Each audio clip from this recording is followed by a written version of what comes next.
Also no sunya project kese a odi bedi na dwumadi na wode beteneka nti e ba saa no a na say government nso ma no project kese a sika ni na akodi ni pa akonsem ni pa akopɛ sɛ bi aduane sɛ na obedi nso sɛ na obeto nti sika anka wo sɛ nka ko nipa bebree ho kodi ba ma obia timidi ye na dwumadi ma obia nya kakra no isan sa kodi ni pa akopɛ no no nso nko antimi ndi bebree ndi no e ma oman no nya so mfa so wo sɛ de nka wo sɛ nka ye nyina ye nya de Jomahama e kan say won makwan mani people akopem fa nisika embehye na o maji o man nkanta so si e ka democracy a enye se abato nko a na se wo do nsakoto eno no ye so process yes so do abato a wo beto ka mamenka bi na nso so no ye obi asan fa na economic participation yeah wo se won so do sika eboa na eba te se be ye to abana na se abana nso ba wonya ahoden e de aka bi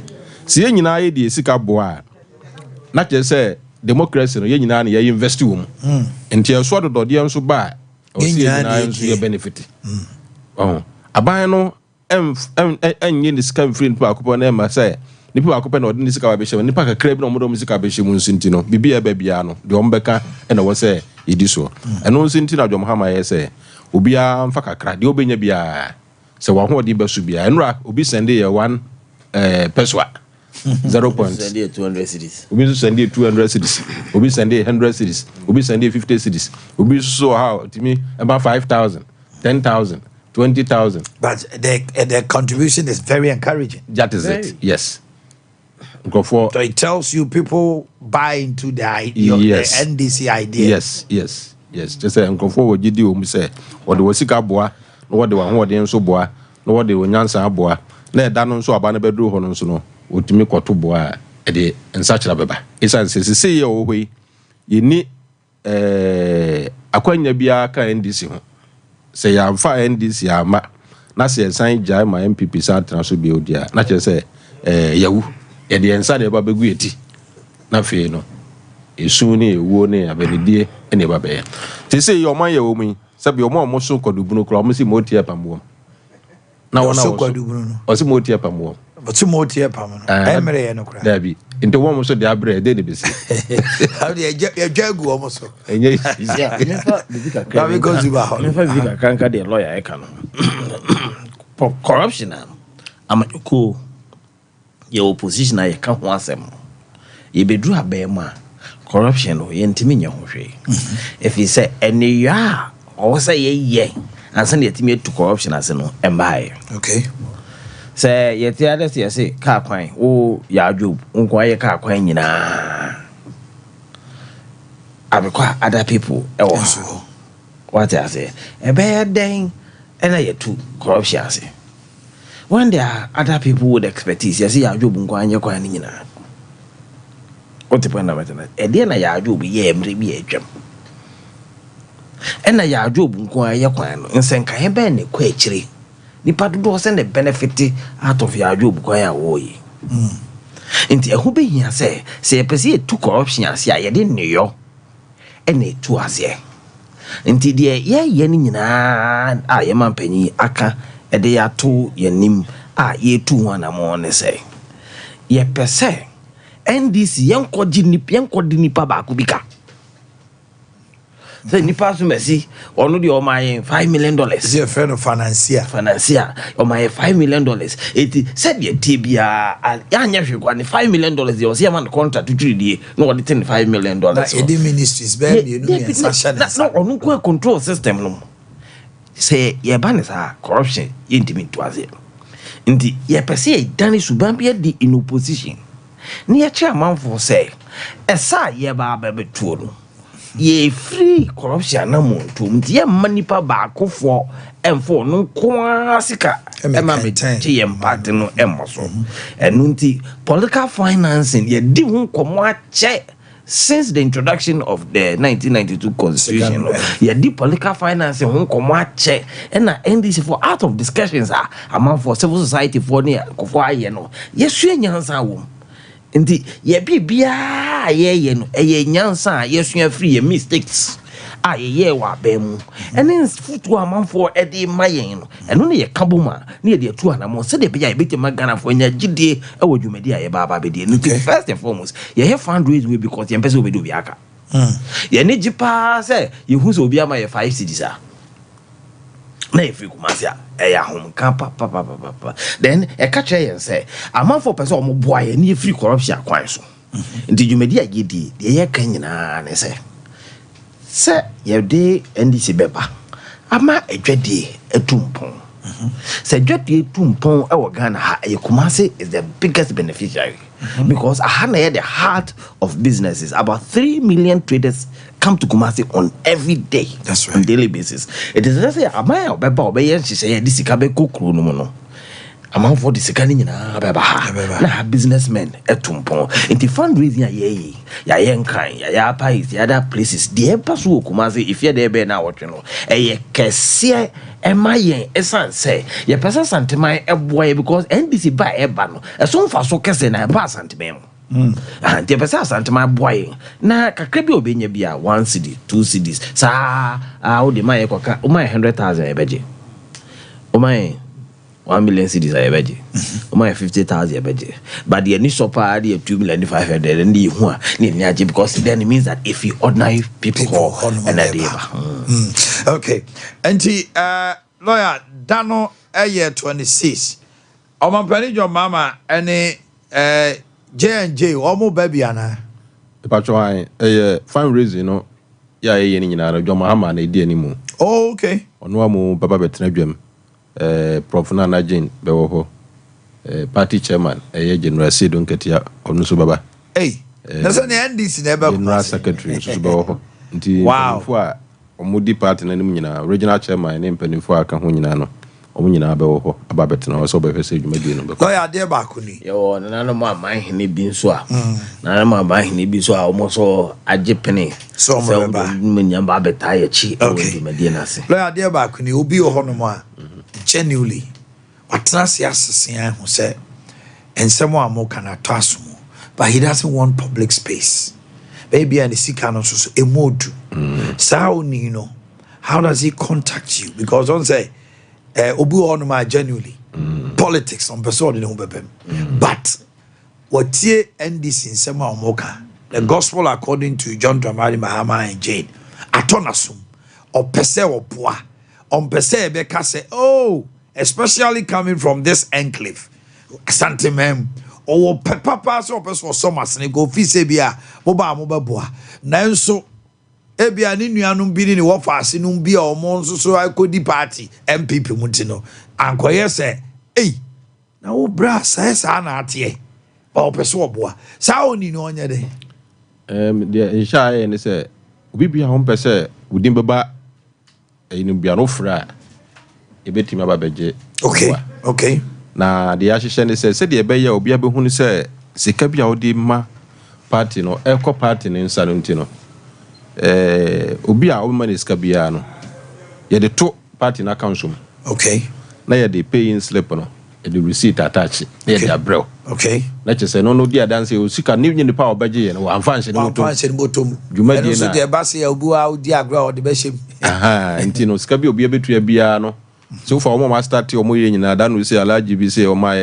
5,000 eje ya na eko deposit o Ghana Commercial Bank ene ye de ne slip ne receipt kan ho ene ye de koma no na ne niaje no yes am di no kure yes yeah obi o ha na even okay pay in slip no on person the din be ba so say me kwezifori me ma account sim na me twa sika to NDC so obi person tracking na wo say oh akoy ono ebu a NDC for internet an offer ya ye ba me kwesifo na me kwakutu sika na ma no me kwesifo di na e ba so nye wo yaw e di na e ba so record bi ni say ya wo twa sika na ma NDC but ye dey pay slip na e ba na me kwesifo di da so no ka ho a na ye the receipt official receipt from the NDC as I attach pay in slip into one who so sika na anko bi ho akọ party for na ya ma wadanse so say boa ya I know the e wo nkwa ontem ye wo safo ni bebre o mo frɛ o fɛ ya ni apɛ obi a nanim any NDC no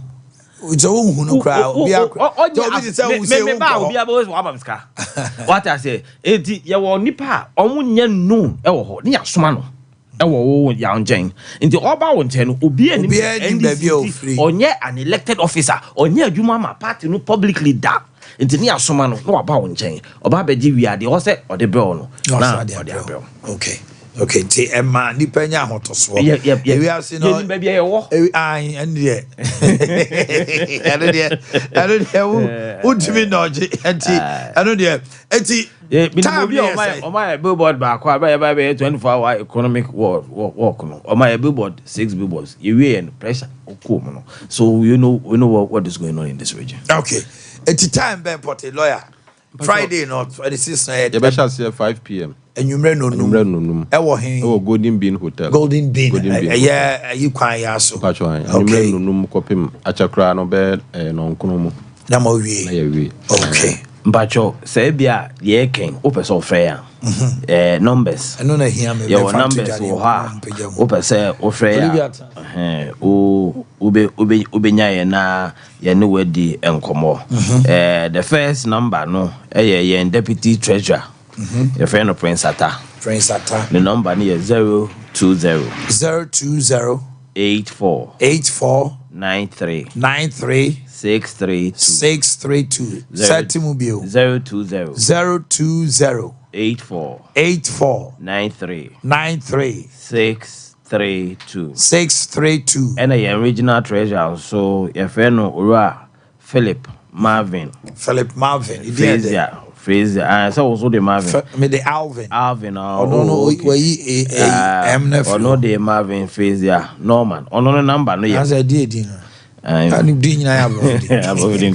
No number is 0244 82 39 93 0244 82 39 93. Yeah.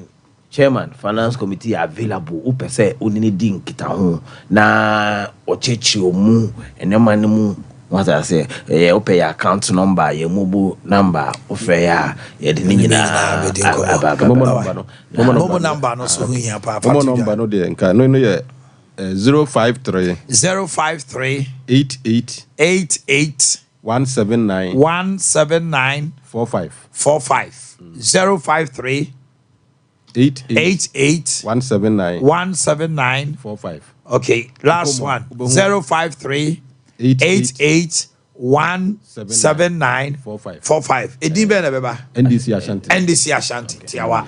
Okay. Ya anope bedo wase pa. Ya na sompa fo ase. Ya susu no se ya adwen se ye mama party ni obia kwan na de oye bia nso abaye na aboa mo man na tumpo. Nyame nka mo. Amen. Na edu 26 eba betete. Okay. Mami o se mi irizo. Mami o se o yire pa. Una no aka o yire. Ya wa chi twani mo obo unjuma obedi wo. Olivia Kwaba. Future life on the train combono. Repair food and a beauty food. Ekura na obo bai. Una nim na hwe ne kala na ade ara so no odi bi pa. Oli. Yankoi. Repair food in it dear. Future life repair food dear. Maybe so be a dibi. Na adwuma pa o adwuma yi nkonya. Fi say what possible no. Wo nante a wo nte hwe. Wo baka say na wusa no. Me dibi ontu so dibi. And a beauty food no so very good pa ma ho ye fefefe. E ma ho nam no nye bete na say obu ho nam na ne ho nam na say hwehwe gu nyina. We collagen food. Udi ana wa me. Na de dan say wo me o ntimi ni di kura biem. Eni wo mu dose biotin, zinc, iodine, niacin, vitamin A. Eni wo mo flowers ahodo pa e wo say aduane we mu no. Na me say repair food ni de obia we dru mpanyin fie so de say odibi. E bi say boa ma untin na enya den. Unyina esi dua nyina ne pa obem. Repair food de future life repair food obia mpa bi ne ma ho de ankasa. Ye nante ne de akopiska be kakra untimi nante. No akadem ukotodwe usisi. Entintina ho me the future life de esentina ho enyare ansa na wadi. Fi say wudi no na ebo ho ban na ma ho den. Obia me mra ya so ye ho mepe bi ni.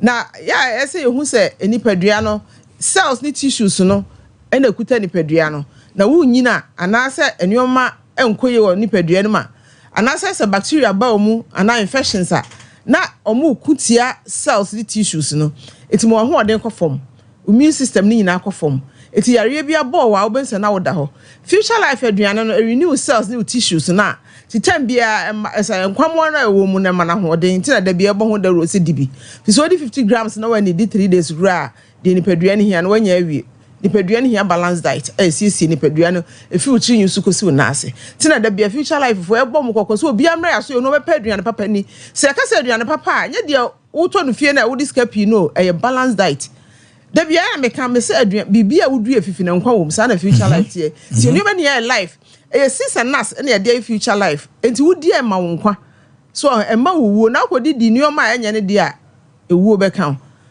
na ade ba kwa na meka ho asem pa ye prostate infections no prostate no emema na omo hwe ye no ma na ya no chechecheche no emema na hwe omuni ho a yensu ye ni ho enti oba bo wukunu ho ban e ban a obebo ne se uhu se timate bia ba ne be masem no ma entwetwe na na se emu na bemo eni se ubu na bem so infections na cause sa problem no se be se no ho ayemre ana ne be ma na efon na wontimi nya adwuma ye se o ya emu na bem emunamuna no infections no ya de a ema no akofa ba na de aye mema no fi se ma ne de ho aye hositi eni ti no ukoya beba sesi a wo de be ma be ma no e ba pe gland no mo an ko mu pe e be sha se ebie eye kese e chepe na cancer de no ho agim e be ma ne mema sem ni bibia akofom enti ye wo tea wo ho tea ahodo green tea nya ba ko tea bibia amfrem ahahama no bia ye green tea enti ye wona ahodo a body pedua no by fruit sukosi na ase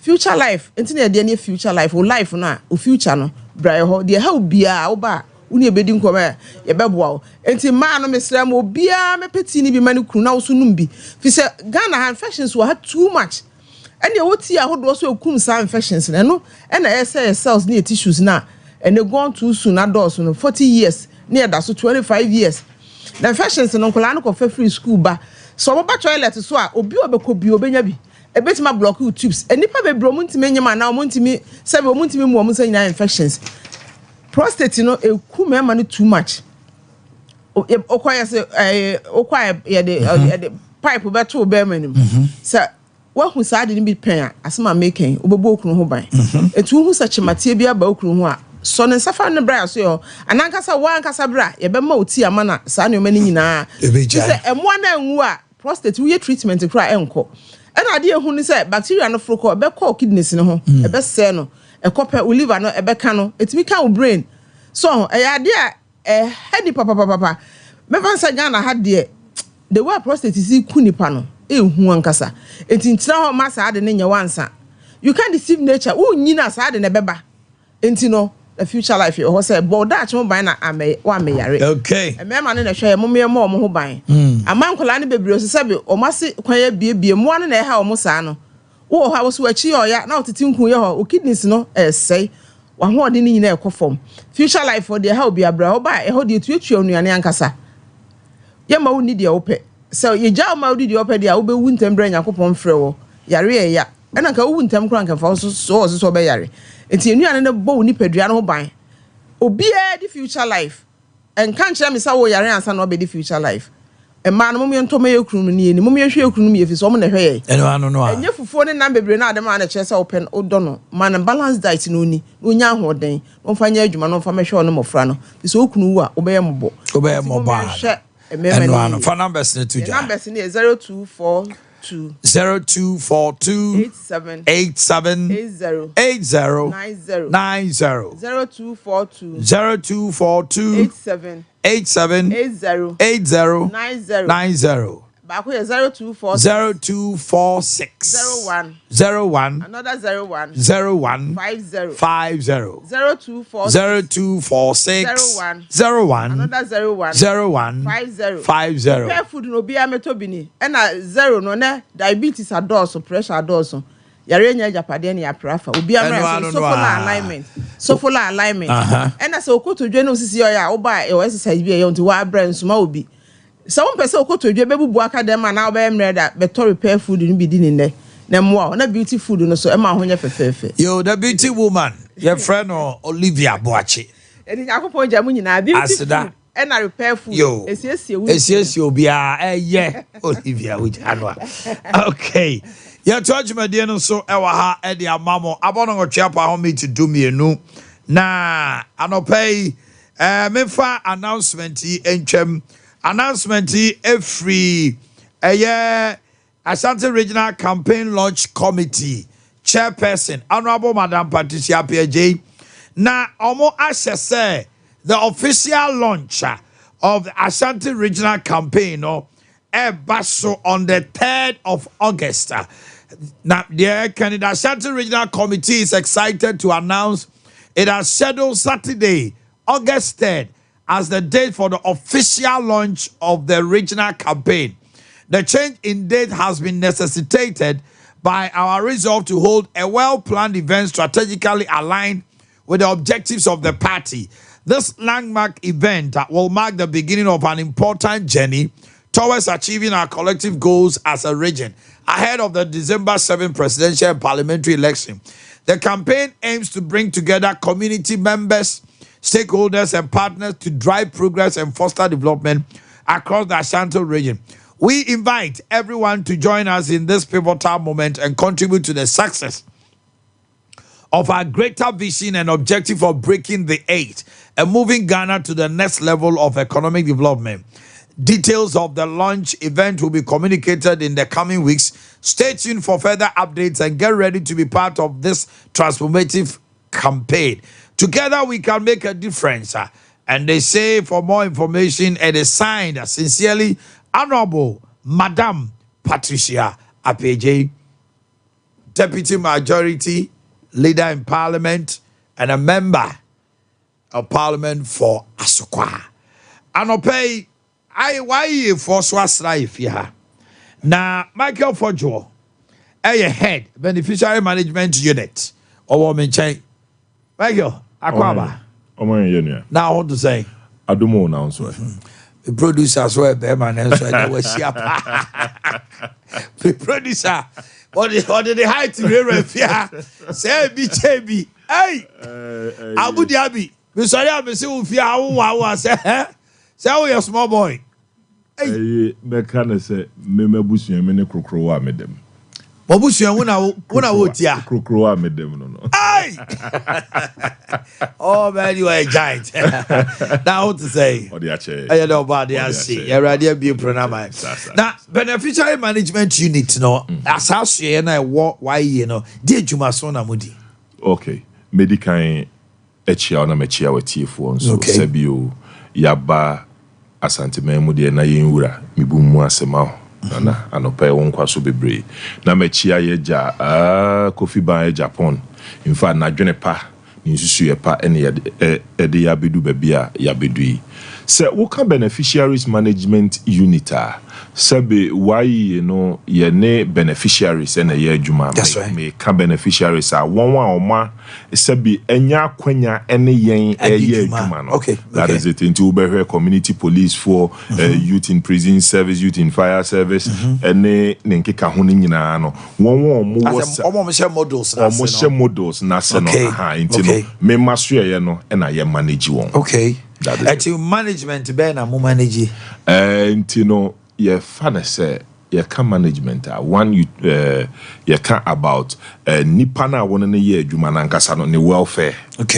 one aside the welfare no the quality of services that was nipa no edema no eno nso ka ho bi what you say enti no eno ne nkeka okay enti juma so be na mo be di ni wasante mantem come nim say ontu o 9 free crime massa say asante na ye ofe juma so be na mo be di enti maba mekane say youth employment agency ye shase 2005 2006 yen papa president Kufuor na dwenimu that time no na sebi adwuma ho nsema ye deja bebre so from the advice of the then national security coordinator ono na edit to yen papa Kufuor anim say was say ye de sa adwumadi that is youth employment program eshase as a program what I say ha inti no kakra ene dia be pija enne yen han ye ninka ye were almost about 50,000 beneficiaries. Wow. Yes. Yeah, it could be even more than that.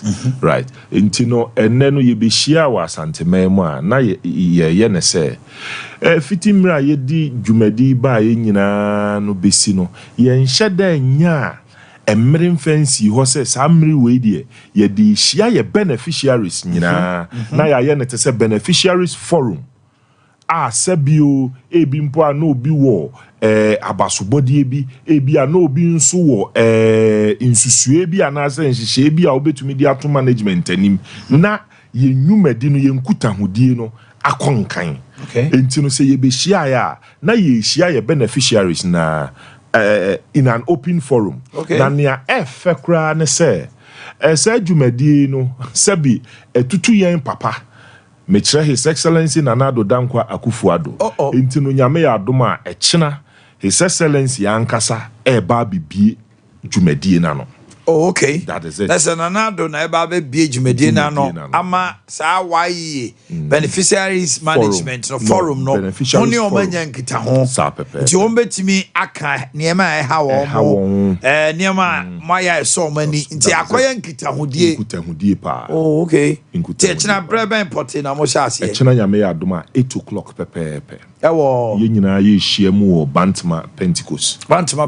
Yes. Bantama Pentecost. Nyame ya adoma 8 o'clock pepe na we no ye fa sa kwanya di akere beneficiaries fo nyina se eye munti e na yaba. Na for bampani na mu kra tutu ni 9 badwumadi ase should tell you say he adds importance to why that is it. Yeah. That is it. Obetima to obi amna besia na mu. And Omanhene bear in mind say o hwe why ye dwumadi a ye dipa de a metumi aka say asanteman a benefit pa. Yes, o mono del so pa. Asanteman benefit pa. Ye ni beneficiaries kra wa asanteman mu no. Ye were 10,000 beneficiaries across Ghana. Yes. No. Ashanti region alone. That is it. Across Ghana we have 50,000. Yes. No. Ashanti Kwan were about 10,000. Yes. Wow. Ashanti region alone, yeah, what 10,000, of which we plan to do more. One, no, it is not based on say ABA no be and say political reasons, blah blah here and there. No, it is based on the population in here. And I wish Asante Manson. And Asante Manson, school say what Ghana nya ha na doso. Sa pepe. TSHS for new year do draw na wa. And for the avoidance of migration, on said do na dwinimu say sebi yedi nyina won kran but entesa say yetumi kura ye hu ye wa Asantema mu a anka dodo nso betumi afi other regions abepre yedi e wa Asantema mu enti no Asantema de metumi aka say Youth Employment Agency yeni ene yaso ni ye bibia e wa Asantema mu pa. Okay, enti echna 8 o'clock. 8 o'clock. Na oye beneficiary by 8 there no atrase. Na do so aka no nwotwe na obeba na nwotwe. Na o ma hye dwumadie na se na efri ho no ma. Eti how many days am there? In fact, just a day. A day. So my penny bia no we are na fe akoye nkita ho. That is it. Now the beauty of it na say no all the regions. Oh, at the same time? No. And yet at the same time. Yes, Asantema mu na ye launch on the occasion. All the 15 other regions. That is it. Okay. Because Youth Employment Agency ehunu na say nyame ya adoma next year will be a very good year for YA. Next year will be a very good year because next year no all our models ninyina nkrofo bisa na sita na then the back. Okay. Intino we need a form of psyching. Ma won ye ne omo adwuma na hunu say and the power honum and the power intino say won nuanum bi wo honum na say won tifie na won ni adwuma ya won kan hunu say any daso ever. Okay. Enti Michael menim say mo ye ntoto ye bebre enti meja na wakodi Juma Sona. He's the head of beneficiary management unit. The Juma no Sompa quite to say HR or honomo. Now on the head to say omu ye die or how be or honomoni are there across Ghana. The Juma Kessie Pana Danoso. Our Bakumasi who be here say China. Na dan koku fuado ebe bia no na wie free honom no o masatre mu dia ko mantam dunum aka nyina nti no why ye beda mase my ade ka kire kofi so say ye chia no solid man ka kire oh yeah superman oh yeah Japan oh yeah solid do maybe am ne konto kwa kete eno de wo ho but oyinipa oh yeah solid he's a wonderful person. Oh yeah solid e chira obeba krom ti ya chia na mami me ka kire no be da CP why ye original so on so me chia no set so me chia no san so na SL Mills so yeah me chia mo nyina no mo boy twuma nyame enka mo ho pa okay ya to adwumade no so e wa ha no mo na mabedwafo ba betena se ai sa abudi abi wotia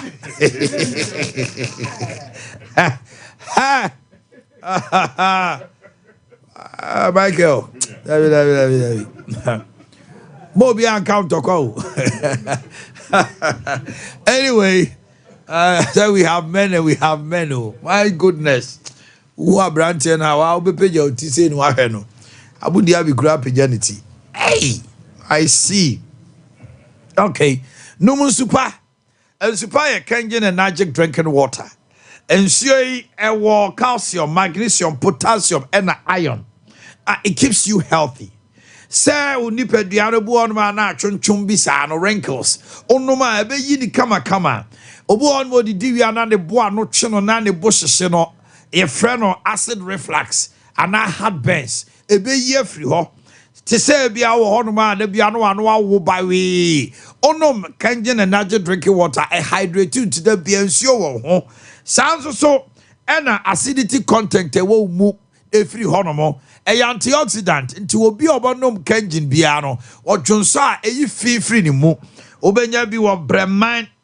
UGC Tafu New Road ana say odu ani be kire doc abawa route Johnson ho kan ho na bra na yedwetwe enkomo 0241 449191 na 0241 449191 Islas Enterprise yay yeah there eba genset there that is your home Islas Enterprise plant akese for hotels industrial use shops in small no your Perkins cabins kama Honda Caterpillars Lester Peta Kiloska your solar energy panels would inverters would bet me about na be ma can agina so and I the latest solar generators we are the boss one yes park here no we here petrol na genset no you install ma why free 24/7 so ofre ya customers ya baba service amount ya wa jiri Ghana Porsche Hotel American House, a Champon Junction, Bawalishi, Newtown Junction, Ashalibuche, Social Welfare Medina, and a Rich Junction, Adenta. No money is 020 300 5498. 020 300 5498 and 0248 169 258. Nano pay Dr. Atnasi. Na ya beto chenkomo. Yeah, we liver no. Yeah, we liver. Okay. Liver no man for na me akra no mo ho no ma. E say answer me your doctor. Fans are man for mommy. O mine na wo. I say Dr. Adams o. O kan am di bi atumi ti. I no pay doc. You mo akwa time with Amen Scientific. Yeah, fine. O ma me da say. You fast dem atwe dem po. Na you fancha e mo bibia o ti ala so o hwedwumade. Bi wa sumneti. Unse what that's sapa say what that's sapa you pa if you may you mean chase this year I see there's a likelihood say a failure you know phenomenon no betimi aba say in aba you see sun no and earth no mu tintin pa is that sir morning as I would die there chida we dey ema awoba I say we are no kosoro from the earth no enti enhye ye neti ema asase so ye nyunu yes and you say what them na say won so ko no na why you na why nyunu from why you know is here ni pet me da yes ntin kwala na hwemu ye ba side ya de ba ho won say too much cold no I also so fan na enkwala nketo ho pneumonia mo lungs no let me home je hwem kwala na especially say you come dey kwala anumre a your man in sure fridge a man chilled water because enkwala no mo lungs no very delicate and they are prone to infections and a cold chilled drinks yes and I like the same kwala benya cold more cold na ba kwala ne bo wasa bebre to monum so bebre na mom fruit ascot fruit no anka ne abrobens a high mom sar fruit bebre na mom twe mom fini ma enyu no eho o ma last say na liver no ye dia ba na wie ye mom the treatment in the infama na wie ye nti how be bomo how bia fakodan scientific now amen what the okwan one so no afraid was 0277 0277 00 1234 0277 00 1234 my bad a month ago and I Ghana Health Service for the start with Bible and say the use of after morning pills contraceptives the usage contraceptive to say enam right mad mobile friend yin say hono aso okoye match oje match we wanom yes I know so there be yin say bia man and your friend say contraceptives and after morning pills after morning yes and I say only be man down na no sorry papa no wanom to protect you from getting pregnant yes okay after morning pills okay nanum no ekosro according to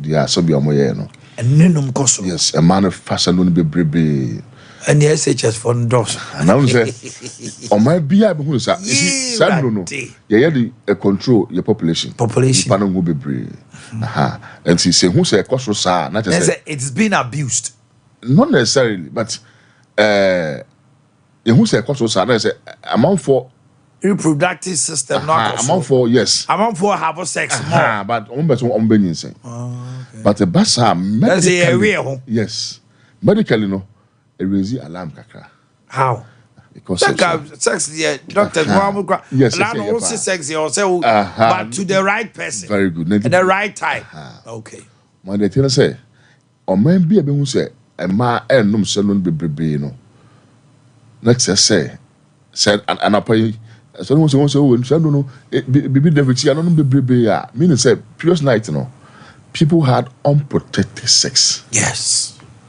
I say it is only unprotected sex. Condom contraceptive. Yes. And the whole na asem no one. We had just recently Ghana Health Commission by Bonting say yes. Prevalent rate na koso. And no tin am say o ma bia hu say sade no e ma fan bebrebe na o ma show medically because and ya dey fan nam no bebrebe no man mo so.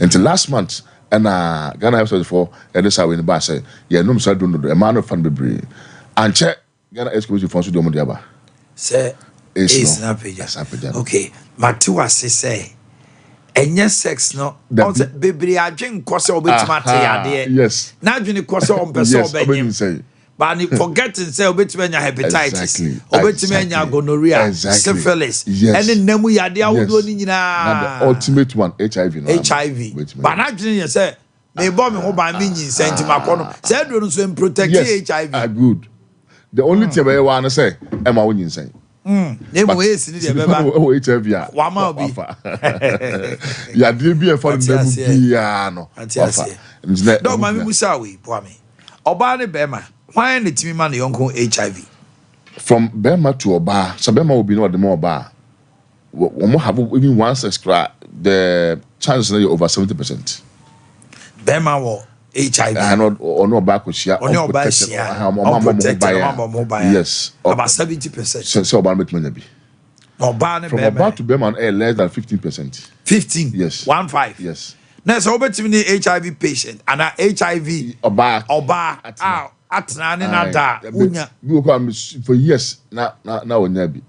So if you have sex in the right way say all the time before penetration no banana your wet so that there will be no cut or bruises on your penis. Yes, and I don't know. Hey, And see, from Bema to because of say the NAD should be more bad. And I want to matter a similar no more. Okay. We HIV and the similar no. I want team. Yes. This what the mouth raw.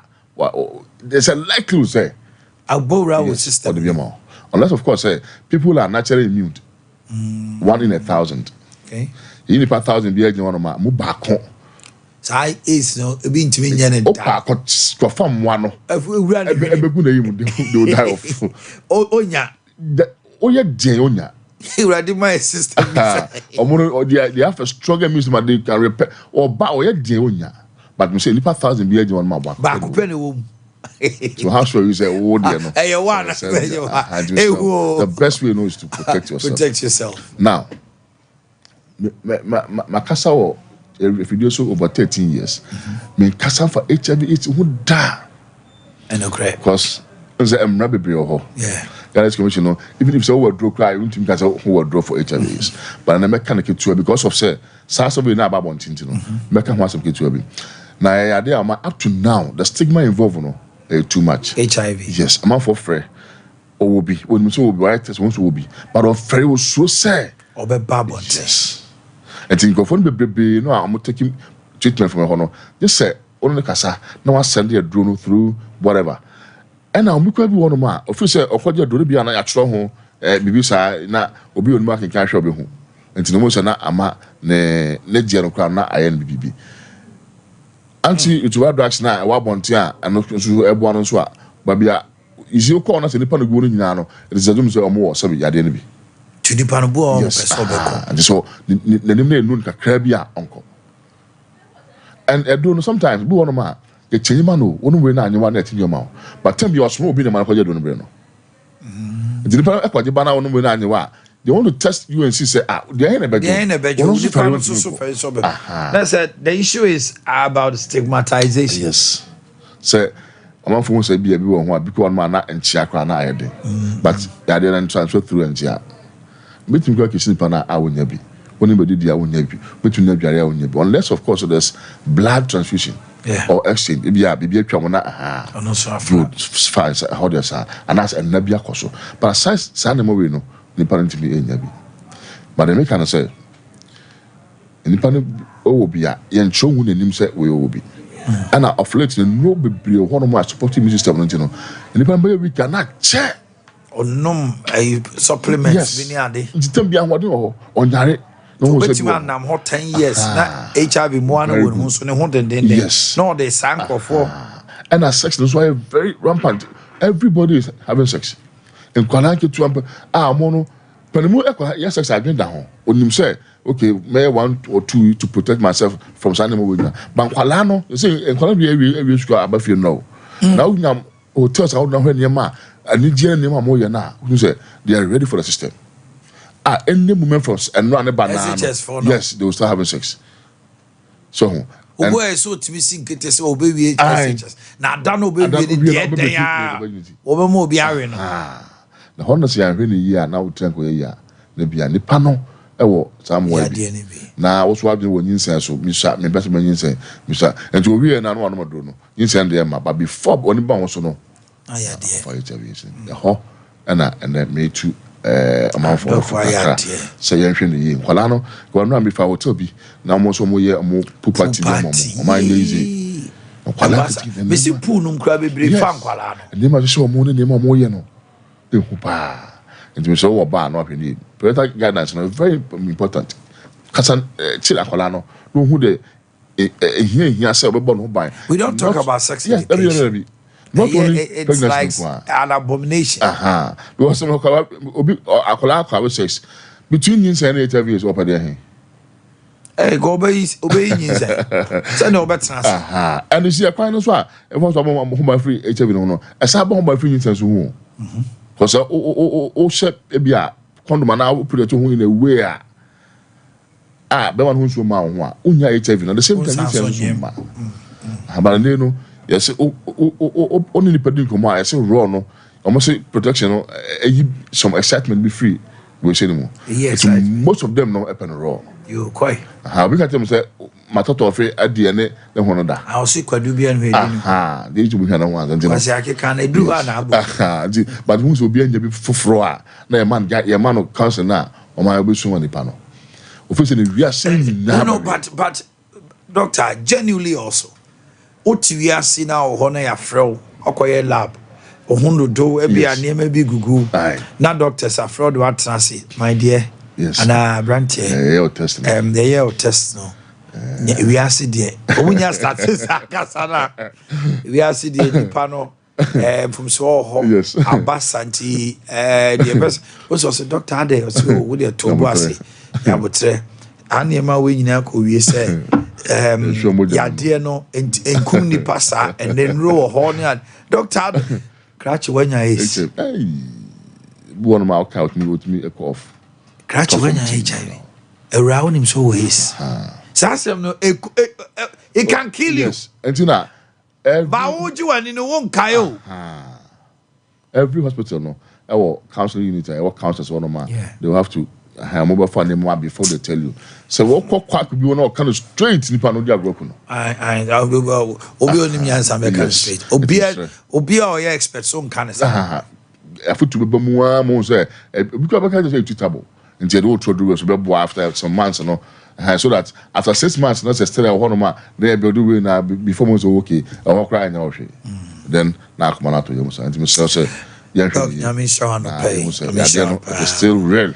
Ade Akye Abia fakodan amen. The number next week, say, ya friend, Nanuba, the back quack of your kidney no more. Your kidney, and who ya dear how do I hand per unit? Mr. The Caliban Nano, Mr. Be also a brand name. I want to about more joint pins no. Say me go to J. I want to see ya or teach us a baby or joint to be no bra. Then found for you who are the crow then pen who drew and far amount. Monsters saw more bad breath for himself. Monsieur don't be the bar or honor say or care more. I want a drugstore. I want a food center and then Nubia. So Casapampa whom pampa may acquala or ham chrome bebre with whom yeah more bad breath for Indiano or frame number now. Me no bekasa na ya send do me through okay. Kumasi and they were atwoma techiman. We should master of father corners. So my Mr. Gan say so wa wo eche wi a wonim no. Na o e bia do no fair no so o de o frame ya e be pass do no bi na ya dia bro. Wa on fair no betuma ba na ya no wadin kuma 101. Mo so ba so hu dia no betuma ba na ya be dia ma. Number 0277 00 1 2 3 4 0277 00 1 2 3 4 0241 36 73 49 0241 36 73 49 yes Allahu Sharifi Onyankopon ene Anopai maminka bibi nkyerɛ fa Bayport Savings and Loans. Bayport Savings and Loans na free.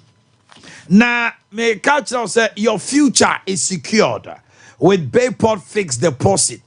Yen ena wo di sika beto se ebia. Sa sika we me pese eta ho na edi na sei. Ansa na mabeji akoye bibia.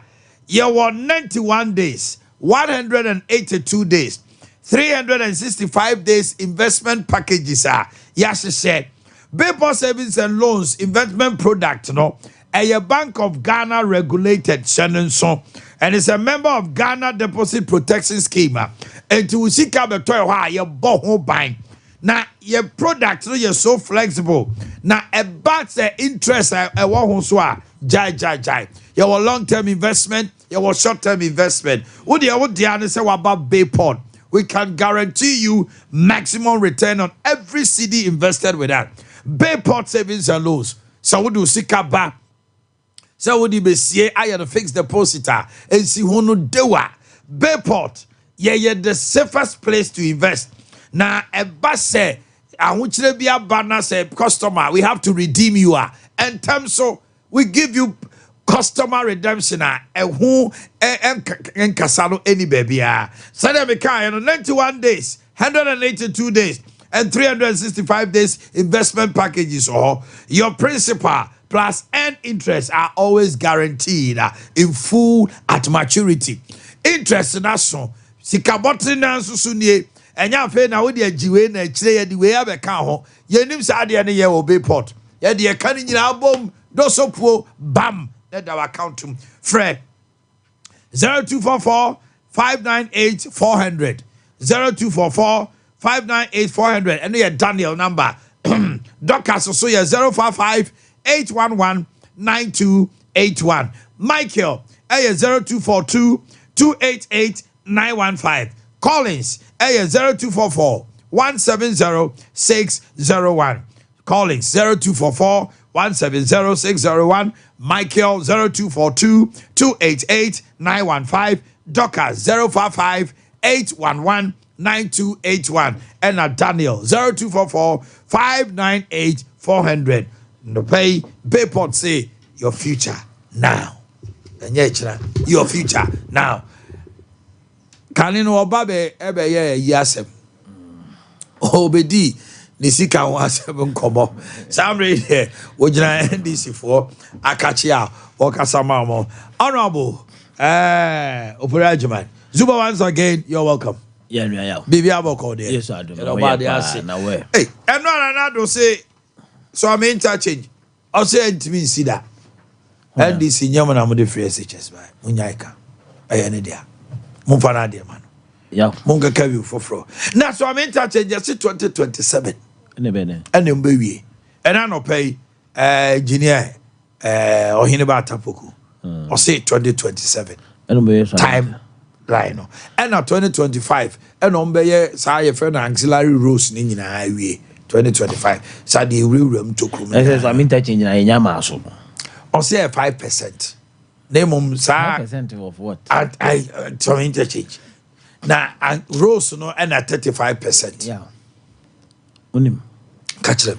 Abaye ba beto no 2024. The Ghana for ehwe ni mu eye de all kan ensem a and that's why ayira ewo ebeba ede odeba eye ni daso it's about hope okay nti de omo ye ne azane wagadre no I'm not interested in that okay me ye interested say meka mahama nsem na wode ato abonten na ede ni daso oba no anopa mi enti ebi ne say President Mahama say Ghana ha fire population na ema doso say ema nti odin hihye ya ebeboa ema maku 1 million women 1 million sa ma no eye de onu aye na dwuma na ban ebeso mu apeska boa no ama na dwuma de akona ni as oye bojua aban so na asene mu den ama ne sika with the National Women's Bank. National Women's Bank. Oh, okay. Na ode atene dwumade no mu. Ana say oba why she say ya ode gu krata so ode wo se na dwuma yi de odi sika shima. Asa why bibi to say proposal business plan. What is say opese oba adwe. Na what me dey adwo. E ma ne ya adwo opese omo ya adwongo. Omo ye be 30. Omo ye mfidie. Sa mfidie ye de be 500,000 cedis o metimato no maye o maton kofo anya dwuma o maye o manya o mesika so like some cottage industries okay what I say I'm interested in talking about that because unim baby I was CCI no e bo sha akase no u carry ya na manfo so wudi ntro e kura ya timi ya de ka amane kwa do 700 billion yentimi ntua ama aban akofa ye ntua chaahye en wo ye domestic debt exchange program eno ye ntua na bia yes ya debt exchange program with bilateral and international partners eno so ye ntua na sika na ye ni bia de kwa kutua okay what I say en ya shift ye kano akwagudi enim o man no akwagudru junk status je ye nipa nkota other thinker junkie what I say en ya kwagodu junk status enti ya kwa ban amansan ebisia edwaso a enye yi ena IMF program ya aban e dia babeto ayeyi enhye ni nyina akyese sika aman nya no e wo fom nti aban pekwan ya obafa so a obeyire yen agye sika bebre ena ne kura petrol de eto no 1 liter na bro mama de ne eto no 1 gallon ena nam 15.10 What the point I say? And to no quite woman pan say, I buy out Baby Junior Doom baby. Question is that I think I can obey there. Okay. That is why Mahama programs in ye no krumwa. E dey adwuma ebreya. E be nya sika no dodoom. E dey akotua ka no ye ho are. That is why he is talking about the fact that over data 2022 the mining sector, small scale mining, in $1.2 billion. But the major mining companies are more Ghana, Omusika in 2020 in $1 million. And $1 billion. It's somewhere around 870 to 900,000 in terms of royalties. Proceeds out of sale of goods. Okay. What I say? Into HSA. Say my yani kuma because when these multinationals here are more extractive setting. But is a mefa mikomanglo good. Ya more tax holiday. For about 5 years. It's good now piano. On tiamu to. Yeah, share women I bet 2%. In Ruby. What I say? And that tax also tiamayano. Yada channel. In effect, you bet you gold, no, 6 million ounces. Be a 600,000 ounces. Ni a recorded ya ka gold every Ghana Sadam, Sab Afino. But a Hunsika no South Africa. Okay. Into once a gold nifi Ghana, but a cocoa South Africa. Sika semno, and a because Cano, the Abeka didn't do 6%. Inti yanshi share ya de buying na the same. A crime ben ye befaswa small school mining sector. Ya de ma papa ebe go akwem. Na mra no de order da na eye kama no. Ya be man na netime tumpo. Ni ya pe abefo kwan bi so a e hawa mining on the brain no. Ya teso e small school mining arena no. Okay. That is why President Mahama Eka said the first and important thing also is a minerals investment and marketing unit. And Ghana Gold Board once. Okay. Ghana Gold Board, no. So if I understand you, the Ghana Gold Board is going to be like cocoa board. Okay. Ghana Gold Board. Say a tree crop, a wine board. Yeah, and the minerals investment and marketing unit. And the Ghana Gold Board, no. Yeah, the PMMC Bakosha Ghana Gold Board nasi. Okay. Now, yeah, the district mining offices. Akosha Ghana Gold Board nasi.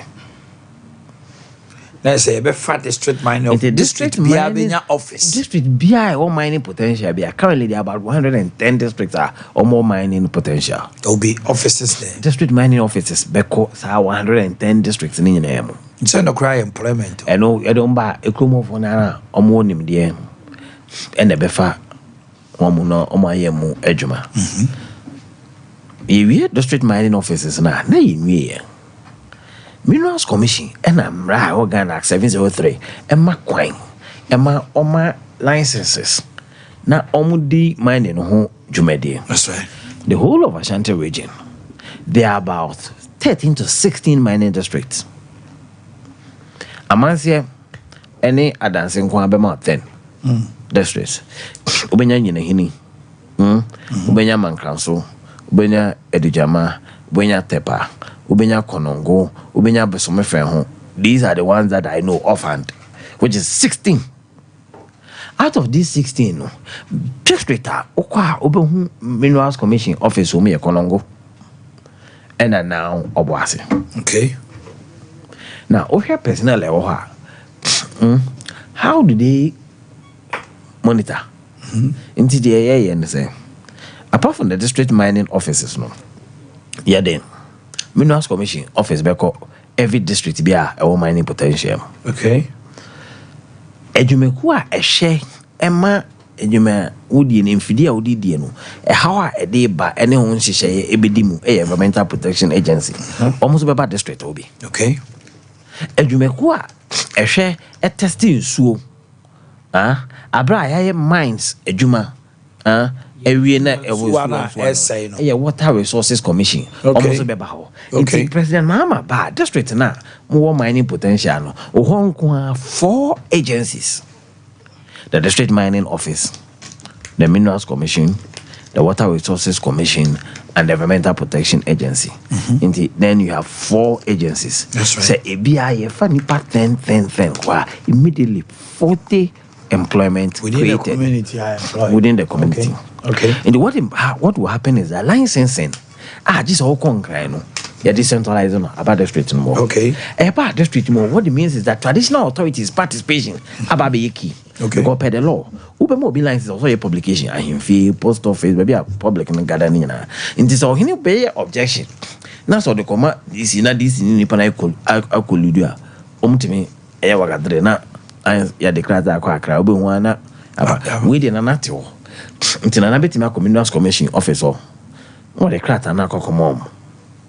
So I deal with me mining activity or me put them up. Me peneso. And your man may say, ye answer na mining no. I shall see any. District mining offices no. Scientific and near ma ye de babe manage mining in our filters our. There are 2 companies that we have engaged in South Africa and in Holland. Already. On paper Ghana ha. Ababetna. On hydrological engineers are called district mining offices. Inti mu ye jumana, baby, amu ye site na mu wono. Mu create mo pond, amu filter. Filter. Sunny soon and sun a fee treatment site on. Ako baby, ebeko bia. Immediately, every month bia, chemical reference soon. In so na filters are treated as an akumno. Chemical back for us, our filters mean I yet on district or and no be creating income from the small scale mining sector for government. Okay. Now, go do na ye nina and raffle for baba be share the current mining law no more. Untimin ton go do more bia. Ghana member, this is a direct PMMC. So what is going to happen is that Obuasini Amasi and Potem Hona near create as a unit. 1. I bet test purity. It's PMMC office be a new quanta never. It's all those areas in on gold echo. Now, can you imagine a situation where young regulatory small scale mining sector no crap apano in 2022 we made $1.2 billion over and above what large scale mining companies gave to this country. So what it means is that Ebema Yesikana I centralized yebe monitor. And Mantia na omoko ye mining and there soldier for egu on so ebe feel because ya bam ho and the technology no dia bremo. What I say into wadwuma ye soldier say mo efrim. But what the point I'm trying licenses now with your car district assemblies no benya out of the various licenses in your some Sika district assembly it is some of the developments kwa e nya some babankra abepre Sika district ma mbetimi these are the things we want to do and what is going to happen is that ebema okunu enya Sika bebre ekunu nya Sika bebre the IMF in sha oni abaya o hwe say ye beye your revenue because a lot of people have been properly structured taxes. Structured. They are going to be paying taxes. What is going to happen is that then it means that your tax net, now what is happening in this country is that nipa kakebe omucha tax no. Abibia tax for ba. Yes, I must say nipa won chire won ekum. There's the need say aban be conscious effort. Na nipa etua tax no wonya mba mu no. Ye de ihye papa gu akwam. No mo abem, no mo mutua dodo no. E de so ate. And these are the kinds of things we want to discuss and give hope to the Ghanaians. Say when you go to agriculture, agribusiness, mining, women development, all these things, Mahama has a solid plan. Until there obi kan ayono nasem. There memeka ene hiame. Uti me there. Uweti ene there. We interest ne say wodwuma die beko nkan. Mo amote aduma amoton ade. Mo mpa ebo nyina ne say apan bi beba. No aye nhihye na sika bekunu. Na mo ade amoton. So listen to the 2 programs and there etwem there. Okay. Ade that's all bre o man no. For you and that's only your Mama. Okay. Maxwell, Akwaba. Maxwell Fosu MC Swami. And now I'm penny by na share. And on in the Musa. Mammy Joe, Zuba can I need that one. Most one that's what I'm warm Ghana for. My mama no I say in chair I heard for near tea. Na Zubans me who na chairman chair no. Abraham the man with this super pepe. Why are they? We are not calculating. We see, oh no. Mama also the same time. Mama Joe. why dear na say baby na de ne ko nso hwem. Ade. And being smart as he is and experienced, in fact he's an astute communicator. Okay, so there be out about yes or no answer a question, no. Say we free slippery road. You know, I'll catch them and say henceforth good. You will rather propagate John Dramani Mahama than say yes we'll be see. I know you're better. Until America say or no answer to exams na kings of Israel atu. Also prophets of Israel na usun aware there. Actually prophets of Israel na. Yo, on the time now no the yeah this and Carlo. You do how say oh. Benefit you. No man penyin ba ha. Na meka say obehwe akwan ahodo ayeye. Odi kan attachment ya. O say there sa akwan no. Kan nanka gungurun no. Say kama eboa. I've seen it. Yakoba di kura ya ho haaye. Sometimes also common one I say yanya bomu kwan. Bomu kwan den ke nim se nde na dodo na yenta nguso ba we dey bomu kwan ya dey eguso asphalt. From there and oba Kumasi. Yes oba behwe so am interchange na the progress of work. Na dwumadi na nkasa na neoma bebre delay. On say mostly ananka akwan no ye designs na ansana dwumadi na be hyase. But we ask and when or more calling in omutimi adjusting. Emani situation na e wo honom no. Na phase 2 no ho say ya dance we dey asoball from omanpanyin ba me dey asoball from no. Ya can say phase 2 be hyase and na phase 1 aye den hyase. Na phase 2 no the underpasses and interchanges small boys na wo mu no. And other rules are a community a link you know. Na uhwemu a takwa rules because of traffic situation you know. On say takwa community no honum nyina mantam nyina yagu. Menim say wafa honum na nsan ya. Ni nyina obi twam a ohun se ka interchange ne package no ho. Ba ni nyina aka ho. Okay. What I say? Ena say wo fa ba bit magazine honum. What if sa road na magazine road men kan say eno so say eno so make say bibi adeda na akwan mu o maye no so ni nyina kan interchange no ba wan hwe ya unhu. Okay. Bramai ohun rano wusu ansa honum bridge bi na wo ho no unse ye ne for from my bridge kese pa so say de na omabubu ho no san ye to my one side of it. I mean so mu wie ho no mo divert traffic na omba be ye the other side no. And underpass no so more crazy. Na metie engineer Tapuku or no can say bridge. Me a layman to make us a pillars. No raise giant pillars. Yeah. Be ewo abusu crew a honoma. E hono na cars ne befa so. Na se be ya se me free man crew na me be kwa abusu crew a me wura ase. Oh say this. Wura ase a obekwa na ko. But the free offense so be sina ko kejetia ne de ka bia ntwa nanim. Obe fasro ho sa. So when you fasro ho a untimi mu kevo ma me wura so a me ha ba bia. Wanimu a na woko. Okay. It is all person oba so a me dia. Ene wo mfasro ho no. Oh say dey obe fa third lane na ye be create no. Eno be ye no ma ye wo within so a me no. Ena bia ye be use sa lane. Nti meka say abusu ekru ho no dwumadi no ko animu pa. Macro so de no ko animu. Takwa de enso ko animu. And mo haya akra on say na no bridge on be yo mu bi ama traffic ahuhia no kofom eye de ewura commercial bank ho no bridge yo mo ye ne ka kuma bi wa hai oh ya be fa ne say me ye layman so far no ye ni bibi e friend gata what the bridge no ye wa moves and former MC e friend bibi gata you can say drain gata na mo drain Good. Yeah, okay, men can say. And buy drains, na mo the slabs eguso. You need the slabs eguso. Precisely enya gata. Nti drains. Drains. Gata. Opa ka gota emfa ho. Ye ko ye. Wale kana se. Wa bitio. Enti o he phase 1 no so afi na no so start. Na phase 1 no na phase 2 ne de omo be wie this year.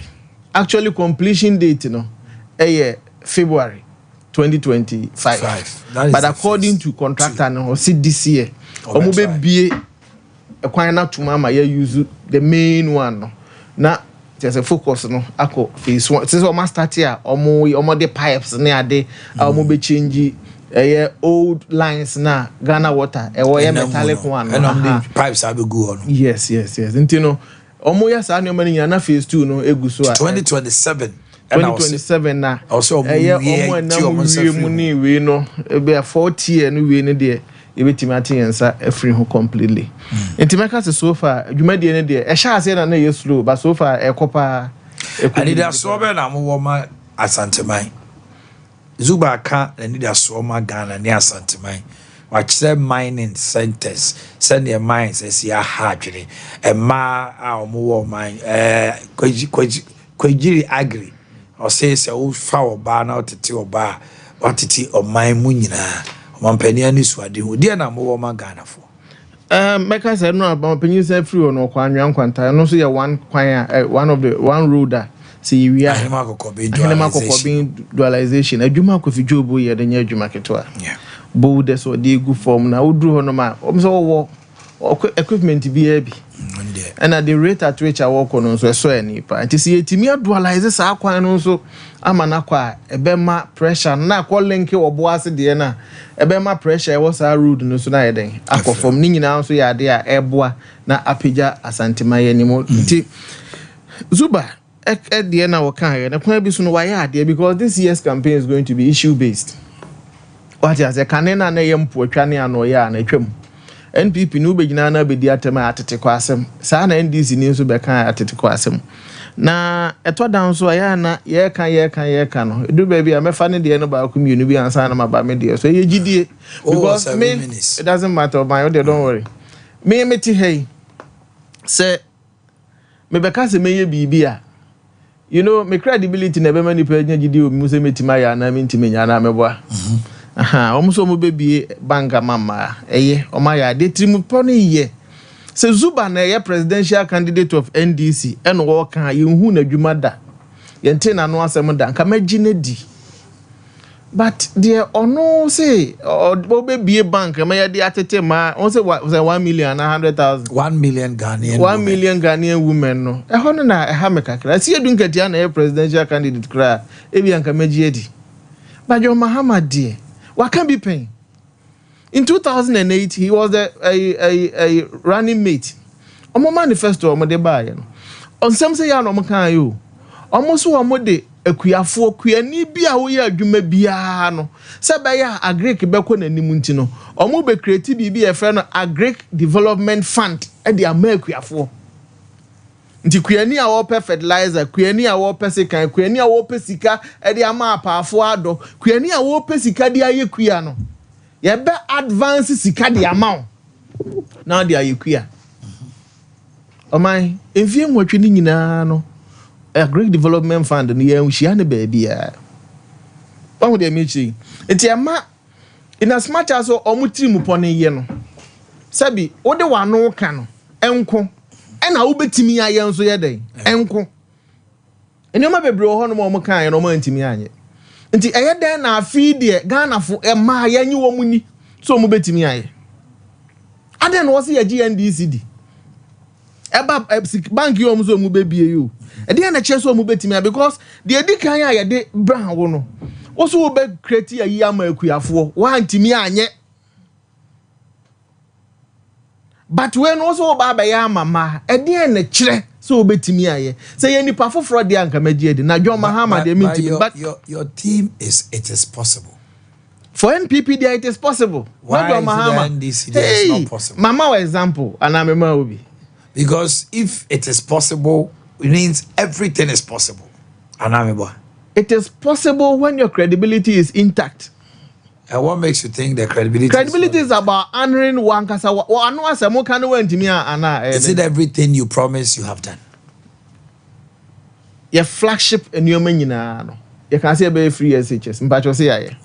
You can say 1D, 1F. Mpacho say aye. How many are you down? 169 air running now.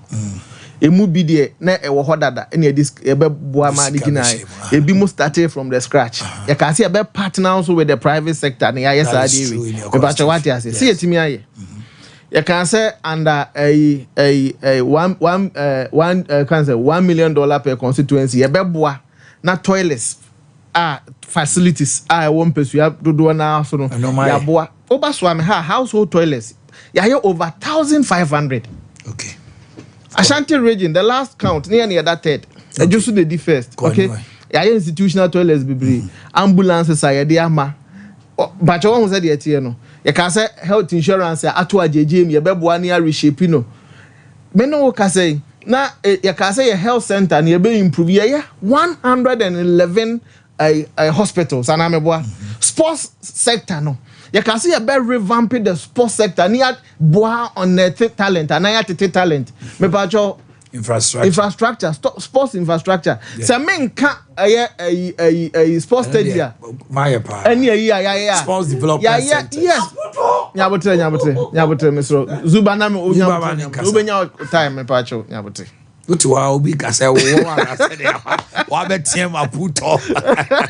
Kasa feel. Anda omo na astrote men ka stadium but ma ne ho ya yo men kan no any youth centers no ye wo sports facilities attach men kan no me limit me ho to astrote nko akeke kra de ye wie nko a ye completed de 150 me no work as onim say 4 days 9 DC 4 time na say when is me no kasa so I started the third astroturf for macro contractor was site here and no 150 no hu bebre wa other communities so ya dey bua develop talent so ubu sa me say NPP dey na ka say e be ya enioma bebre ka yetimi ye but because I'm the NDC for ewura o manifesto mu a o man e be ye Boakye bi din but me fa no nsu na me mra yen ye de so now ubu sa say dey na ye wo also under digitization yatimi aboa ya nioma bebrebre ntimi emodi ene eyoko DVL a insurance kra utimi hwe wo phone so whether say your papa na enye papa na obi amfa nhye wani o Ghana card utimi de nioma bebre address systems a yatimi aye the next phase is say in terms of IT no o man panyin say on say uhwe India o mu import IT technicians yanso ya be partner with the private sector and the next NPP aban no near training over 1 million youth ye IT nimu sebeya ene AI sema artificial intelligence sema eba no yeso ye betimi agina brane number 1 na create employment number 2 ene wo the IT skill a o te Ghana ba betimi ya adwuma wa abrochi mba so won say de tie no o nye no krampo na o wo won sansan no dwuma na utu kwan baby akrampo you be accommodated because the world now no technology like I said is into technological advancement what you say it is so krasa IT nioma na o man ebeboa ama bibia akonkan ama wo the individual so about 1 million youth any ebe training o man aside eno no ye di kan so akase omo kofa nioma efri amanone te says me fa spare parts dealers from magazine for ne omo efa anwa ni we say no ye hu no say your port no enye competitive enough nti ye be ma a flat rate because now etimia compete we are in competition with Togo so aside the fact say ye be try say your figures na say ye sika ye beje no e be match with that of Togo no container bia so e be bia be flat rate. It is a old no a 20 footer container na de ba ya na atentin huru ne wuma na me de no adoa enwi ne wumu a yenyi na betu ape. How is that possible? It's possible. It's possible. That is what we are going to do. Say by ya traffic na wo honom kra no e be quantum. It is possible because this is what the government the next chapter we are telling you.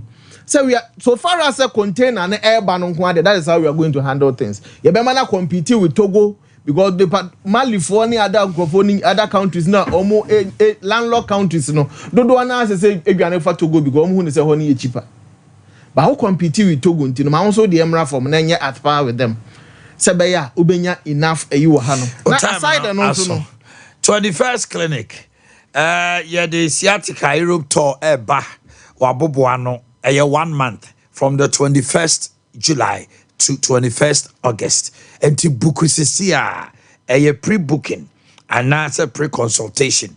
WhatsApp or call 0244 915 116 0244 915 116. You call Belgium, you call Romania, you call Italy, you call UK. What the old Diana say, Obuku on man, the twice attraction, what na bruchiri, want to mean ye Juma Sisia, the bushing of 4 him, so the Juma bands when tisa. The no pomodana booking now, 0244 915 116 0244 915 116. Call or WhatsApp. Afei Institute of Expert Travel and Tour Limited. Abroche na pesa okusua de akonya work visa anase study visa okotena ho no mo anase wo dofo bi ana business partner bi Canada, US, Australia, Schengen visa na open ko Europe, Serbia, UK ana New Zealand ana oye bia nurse ni midwife, pharmacist, oye lab technician ana oye adwuma ewo fuom oye teacher ni opese oye construction work, general laborer, security guard. And our person we have friend number is here 0504 69 4209 0504 69 4209 and 0539 89 9915 0539 89 9915 na adwuma enkoso kama emfa maw na tie me mame enka se bo nkyerɛw nyame adoma ekina football no a eba so ewo Democracy Cup Accra Sports Stadium no has special kotoko no House of Folk and Asante kotoko was Sports Stadium 3 p.m. sharp curtain raiser no na bo MPs omo mafu omo yam flat omo ball shot omo muntimi to omo nine MPs no legends of Ghana football and a ebeye curtain raiser for be 30 minutes and 40 minutes afi omu wi na House of Folk Ene Asante Kotoko de so na Minister of Youth and Sport, France Embassy, Ghana Football Association, Beyond the Return, Minister of Local Government and Rural Development, and the Jumedi Ebro or so at 3 p.m. Ewo Accra Sports Stadium. Ubia Ankono Shebi na enye ndika na bibia enkoso kama emfanya day emamo. Obo heba ne Medical Research Center. So wakuma ebo peri wakuma na mu ye wo ya o pressure kosoro o ana anxiety titi wabre wani su brunso nya adwuma no ka hofo ani kire obo heba center na obehu ye wo Kaswa official town and Kran Kumasi Aduato Adumenu and Kranzanso headquarters near Adishman Adjura Kwanso. Your number is 0249 761 0249 761 and 0550 191 514. Nabibia Ekoso is to cross in news at natural mineral water no numbi. Oh, yeah, wedding engagement, outdoor party, BR, a new said natural mineral water. Bremen Westbrook to Junction, Chronom Class, over here. Samson Atomic, I show my one kind, and a Matt Roberts, so a Sunyani. 0244 620294 0244 620294. Dawood Heba, yeah, the 360 capsules, and the Dawood ointment, Abe Jasso. Over here was she assigned so, says she. Asanwene so your headquarters anase Joso Krapa ho na ye wo bomodin bra ayaresa bia ho no mo diabetes, pressure, stroke, wo mu nsem why mre won pam hu tutu no fa beda yen na ye the 360 any Dawood ointment ye di twitwi wa hu tutu no etuko asasabro no etuko 0244 886437 0244 886437 afi radio birthdays no electronics or the property na abedwaso one the soya snemi de brewo na eno no TVs, fridges, freezers, air conditioners, washing machines, gas cookers, microwaves, rice cookers, blenders, kettle, home theaters, electric irons. Obo huya wa zi karam kwantipo mu adum ugo pm cocoa board runabout to sunyani ani oedi hwanimu ena ye wo wholesale kase pa ye depo kase ewo sprinters and kind 0500 309 0500 and now your elder sister Gifty Asamoah birthday. Gifty Asamoah your elder sister Penny na Akye Jewa okode Sompa TV and FM also ma otiri nkwa nti sister Gifty Asamoah Akye Jewa sister Penny no to say to my elder sister Gifty Asamoah Akye Jewa okode Sompa TV afei Pastor Emmanuel Entry United States your your childhood best friend Wamonidi pastor also Motrinkwa Nana ya a nurse a student nurse or Mampong nursing and midwifery from your brother Nanajimo Pambo Ape Davina Afra Ade of Awaso Academy International o papa and Nana Kwame Hoy Zuba I'm around 4 minutes. The credibility na eka sama nkaba o mianka form so nkwa nkema mpike bi About me am picking forms. now no ne candidate ba ko by Madina the flyer ko baulaya e wo so baulaya upe Wikipedia definition of Ghanaian politician or to for the by baumia nti say the credibility nkwa na eka dia nkaba o mianka forms kwa nkema bi 2 President Mahama minimum bi obenya video document e dey be prove say show be boss or kwakoye the Agri Development Fund. So the President Mahama has never authored any document, has never authored any statement that can be shown. Now, only baby. When it comes to credibility, President Mahama has it. One more thing, I say, Ade, even if it will cost my presidency, this is the best way for Ghana. No general, no lose election. Now, my thing of say this one will cost my presidency. Yeah, fight against illegal money industry. We now almost a party here, ska. No more the when it gets to that, me GDS again. Sir, and throw in a MP before ya ba flat rate, but what were your IMF program? IMF program, who did how the coin also tax ratio 13%. And the average for the West African sub-region is 18%. So you are way below. When the IMF program, IMF say increase your revenue. And every time be a to kanim now because IMF is the inshama documented. IMF a catch on say me Bob Bessian over 250 million without their permission. And what it means is that one kasa on paper you have a problem with revenue generation. And then I'll promise it flat rate. Now flat rate no a bit more enough revenue and I say bad. How is that going to? You have to work the mathematics for us to see because a blanket promise.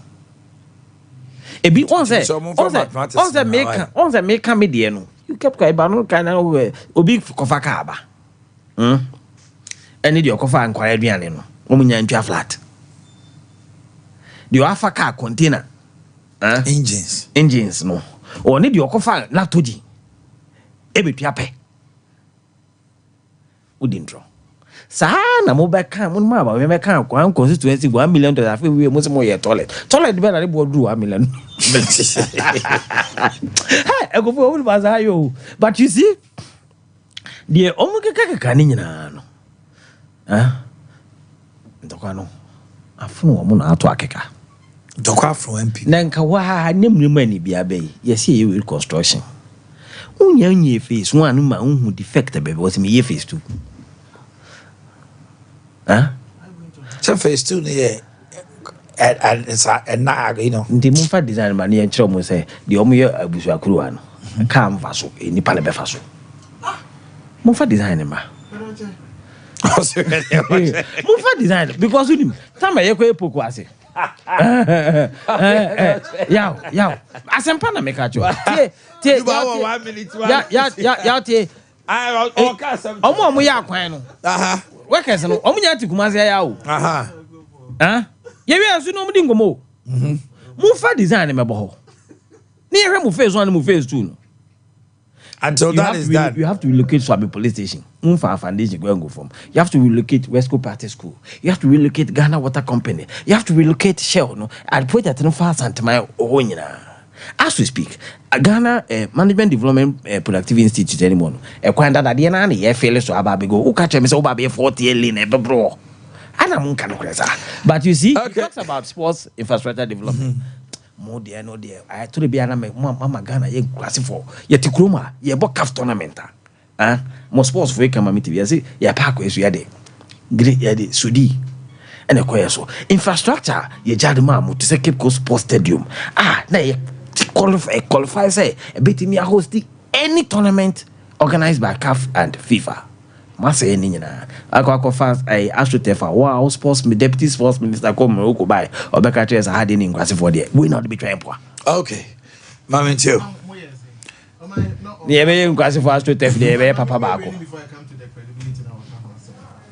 4 minutes. Yeah, sorry. Enya food bridge so wa ne me ya adwene se nyese ne ye no say ya ne ye no ko hedo ma ye nkran ho achimota ne ofa nko de se pillars se ya unya kwan say ya Go at your mammy. Zuba mammy no. abuzu akura Zuba. where strategy Please. we side Mammy too. it is a afiwe nko awie no unse na kai fa so oh Zuba kwa no tum afiwe nko awie na ka fa so a ye be hu trofo ana Okay. exactly nti we dey we mean kan ko actually o kan about credibility me say Mahama ne o ma waka wo ntimi anye say o ka sisi o say Bawumia na ye liar kese pa me boa uko Wikipedia Bawumia so ni president da ba wo say Mahama ye ni video bia ni document bia che say Mahama aka bibi say ye be ma akuafo sika na ya ma wo me boa o say don't change it o say obey agric development fund. Okay. It's in their manifesto. Bring it. Which page? Read you a house. Mahama manifesto 2012, 2016, Zuba, man, 2020. The microphone is off. It's in their 2008 Its microphone is off, so address me. 2008, me na me vice president. There we. Said the ne. Oh, said the ne. Go ahead. Who mutimi de mon sachire Bawumia so no. Ese yem visited the sins of Akufo-Addo on Bawumia no. Now President Mahama they also won for who need. Me boa. Me say it's in their manifesto. In fact, enya no nko an. Enya no nko an ade om ka so mbe. Om ka so mbe ma akuafo sika om ama. Ebio, almost say eye nkurase. Mo a om dan aye dada. Wo dan na ya atakwa mi na ebu. Om be ma om sika bi om frɛ no war protection loan. E di ama wo dan enya kama no. It's in their manifesto 2000 and Nyabotre. Most of na mo be create a bank a scheme bi na mo the advances ka man crofo. Mo antimi anye. What program do you have for Ghanaians? All them patches. So in terms of credibility, some because me bobo so a he almost say magazine for hairdressers ne ho ahwan eni o ma hwanyan ni nyina o ma antimi. So mbe mo bosia. Nyabotre me so. Go ahead. Address me. Eti the America go say in terms of credibility, nipa wo di tropa de President Mahama your number 1. Na the America go say ne say baby MPP aba bedru na so man aba bedru no. No kre eni o memu odin. But there ba kwa America che NDC for ne say the first Ghana for complaining say o man ni more than nje so mbeto aba amajo Mahama because the alternative ni is scary. Nipa no sabi o owo mfie nan kra so obeto aso bi o no ye o ka kire ye se ono ye dwanfunu unsuro sekan Ghana for dem beka bi aye ntie mu but aban we say de yen yankasa yaje atum se enam covid e ba enam Ukraine war e ba ye no ama ho kire aba se si aye nyina ha no mo nka nche Ghana for say sabi ye tua enkora ko secondary school ye almost school fees inti no o man ni munye den da bi ye ni sa atro no what ya no enti covid ne bi amatogo enti the air can is the next phase, you know. COVID the global ankoso. But you have the worst currency, the 5th worst currency in the world. I was for the worst countries with inflation in Africa. First 3. Madum ne mic kasa. What 30 seconds. What 30 seconds. Oh gasa. Even Unima Sempakra Eyetia. The American could see say NPP Dr. Mahmoud Bawumia. Dr. Matthew Opoku Prempe, any ticketer, Ghana for any GG. It takes a gentleman to say sorry. Yeah, yet here, Casaya, yet here, Casano, Libiano from Sompa Muda, and I'm a boy, Muviana, President Mahama to me, the dear Santimania, or catch him somewhere there. President Mahama catch a foolish ballonis. President Mahama, Muba Twaba, Muba Hunter Castle, and the dear Santimania, hey, when I won't hear Friako, so Obi na Kokan Yabaka. What you say? A gentleman say sorry. Thank you very much, gentlemen. On behalf of the entire team, we say thank you and have a wonderful day. Tomorrow is Kawasem. We'll come your way and we'll give you the opportunity to share